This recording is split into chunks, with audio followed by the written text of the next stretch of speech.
بسم اللہ الرحمن الرحیم۔ حضور اکرم صلی اللہ علیہ وآلہ وسلم کا فرمان ہے، تمام اعمال کا دار و مدار نیت پر ہے اور ہر عمل کا نتیجہ ہر انسان کو اس کی نیت کے مطابق ہی ملے گا۔ پس جس کی ہجرت ترک وطن دولت دنیا حاصل کرنے کے لیے ہو یا کسی عورت سے شادی کی غرض سے ہو، پس اس کی ہجرت انہی چیزوں کے لیے ہوگی جن کے حاصل کرنے کی نیت سے اس نے ہجرت کی ہے۔ صحیح بخاری، حدیث نمبر 1۔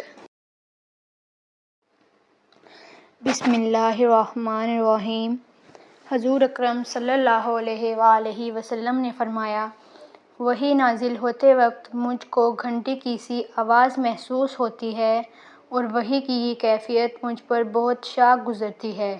جب یہ کیفیت ختم ہوتی ہے تو میرے دل و دماغ پر اس فرشتے کے ذریعے نازل شدہ وحی محفوظ ہو جاتی ہے، اور کسی وقت ایسا ہوتا ہے کہ فرشتہ بشکل انسان میرے پاس آتا ہے اور مجھ سے کلام کرتا ہے، پس میں اس کا کہا ہوا یاد رکھ لیتا ہوں۔ حضرت عائشہ رضی اللہ عنہا کا بیان ہے کہ میں نے سخت کڑاکے کی سردی میں آن حضرت صلی اللہ علیہ وآلہ وسلم کو دیکھا ہے کہ آپ صلی اللہ علیہ وآلہ وسلم پر وحی نازل ہوئی، اور جب اس کا سلسلہ موقوف ہوا تو آپ صلی اللہ علیہ وآلہ وسلم کی پیشانی پسینے سے شرابور تھی۔ صحیح بخاری، حدیث نمبر 2۔ بسم اللہ الرحمن الرحیم۔ حضور اکرم صلی اللہ علیہ وآلہ وسلم نے وحی کے رک جانے کے زمانے کے حالات بیان فرماتے ہوئے کہا کہ ایک روز میں چلا جا رہا تھا کہ اچانک میں نے آسمان کی طرف ایک آواز سنی، اور میں نے اپنا سر آسمان کی طرف اٹھایا، کیا دیکھتا ہوں کہ وہی فرشتہ جو میرے پاس غار حرا میں آیا تھا، وہی زمین و آسمان کے بیچ میں ایک کرسی پر بیٹھا ہوا ہے۔ میں اس سے ڈر گیا، اور گھر آنے پر میں نے پھر کمبل اوڑھنے کی خواہش ظاہر کی۔ اس وقت اللہ پاک کی طرف سے یہ آیات نازل ہوئیں، اے لحاف اوڑھ کر لیٹنے والے، اٹھ کھڑا ہو اور لوگوں کو عذاب الہی سے ڈرا، اور اپنے رب کی بڑائی بیان کر، اور اپنے کپڑوں کو پاک صاف رکھ اور گندگی سے دور رہ۔ اس کے بعد وحی تیزی کے ساتھ پے در پے آنے لگی۔ صحیح بخاری، حدیث نمبر 4۔ بسم اللہ الرحمن الرحیم۔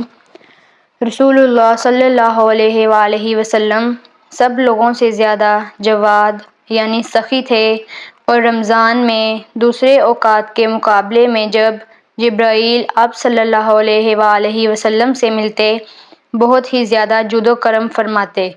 جبرائیل علیہ السلام رمضان کی ہر رات میں آپ صلی اللہ علیہ وآلہ وسلم سے ملاقات کرتے اور آپ صلی اللہ علیہ وآلہ وسلم کے ساتھ قرآن کا دورہ کرتے، غرض آن حضرت صلی اللہ علیہ وآلہ وسلم لوگوں کو بھلائی پہنچانے میں بارش لانے والی ہوا سے بھی زیادہ جود و کرم فرمایا کرتے تھے۔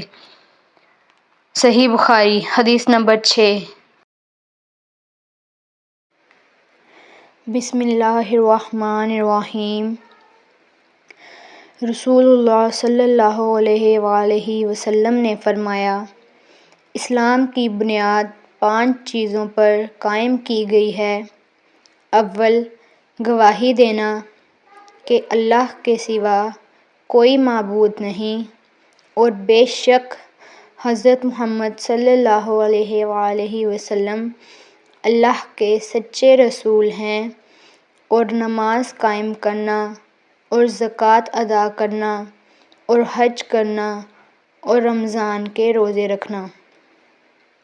صحیح بخاری، حدیث نمبر 8۔ بسم اللہ الرحمن الرحیم۔ آپ صلی اللہ علیہ وآلہ وسلم نے فرمایا کہ ایمان کی 60 سے کچھ اوپر شاخیں ہیں، اور حیا یعنی شرم بھی ایمان کی ایک شاخ ہے۔ صحیح بخاری حدیث نمبر 9۔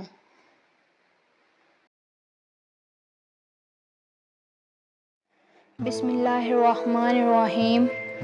رسول اللہ صلی اللہ علیہ وآلہ وسلم نزول قرآن کے وقت بہت سختی محسوس فرمایا کرتے تھے، اور اس کی علامتوں میں سے ایک یہ تھی کہ یاد کرنے کے لیے آپ اپنے ہونٹوں کو ہلاتے تھے۔ ابن عباس رضی اللہ تعالیٰ عنہ نے کہا، میں اپنے ہونٹ ہلاتا ہوں جس طرح آپ ہلاتے تھے۔ سید کہتے ہیں، میں بھی اپنے ہونٹ ہلاتا ہوں جس طرح ابن عباس رضی اللہ عنہ کو میں نے ہلاتے دیکھا۔ پھر انہوں نے اپنے ہونٹ ہلائے۔ ابن عباس رضی اللہ عنہ نے کہا، پھر یہ آیت اتری کہ اے محمد، قرآن کو جلد جلد یاد کرنے کے لیے اپنی زبان نہ ہلاؤ، اس کا جمع کر دینا اور پڑھا دینا ہمارا ذمہ ہے۔ حضرت ابن عباس رضی اللہ عنہ کہتے ہیں، یعنی قرآن آپ صلی اللہ علیہ وآلہ وسلم کے دل میں جما دینا اور پڑھا دینا ہمارے ذمہ ہے۔ پھر جب ہم پڑھ چکیں تو اس پڑھتے ہوئے کی اتباع کرو۔ ابن عباس رضی اللہ عنہ فرماتے ہیں، اس کا مطلب یہ ہے کہ آپ اس کو خاموشی کے ساتھ سنتے رہو، اس کے بعد مطلب سمجھا دینا ہمارے ذمہ ہے۔ پھر یقیناً یہ ہماری ذمہ داری ہے کہ آپ اس کو پڑھو، یعنی اس کو محفوظ کر سکو۔ چنانچہ اس کے بعد آپ کے پاس جبرائیل علیہ السلام وحی لے کر آتے تو آپ توجہ سے سنتے۔ جب وہ چلے جاتے تو رسول اللہ صلی اللہ علیہ وآلہ وسلم اس وحی کو اس طرح پڑھتے تھے جس طرح حضرت جبرائیل علیہ السلام نے اسے پڑھایا تھا۔ صحیح بخاری حدیث نمبر 5۔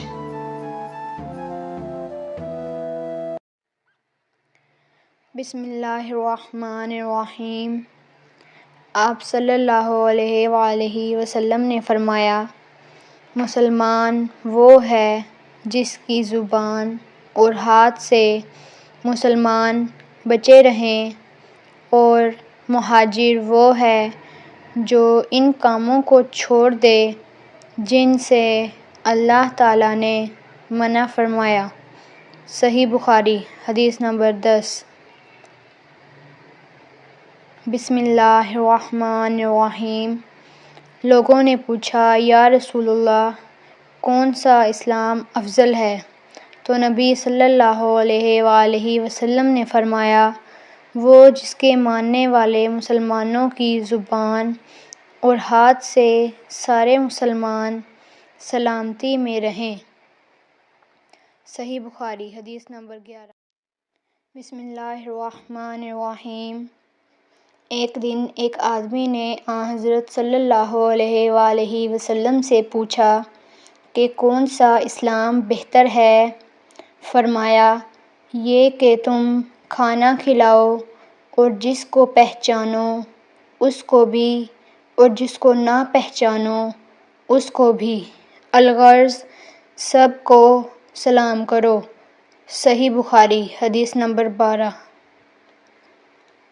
بسم اللہ الرحمن الرحیم۔ حضرت صلی اللہ علیہ وآلہ وسلم نے فرمایا، تم میں سے کوئی شخص ایماندار نہ ہوگا جب تک اپنے بھائی کے لیے وہ نہ چاہے جو اپنے نفس کے لیے چاہتا ہے۔ صحیح بخاری حدیث نمبر 13۔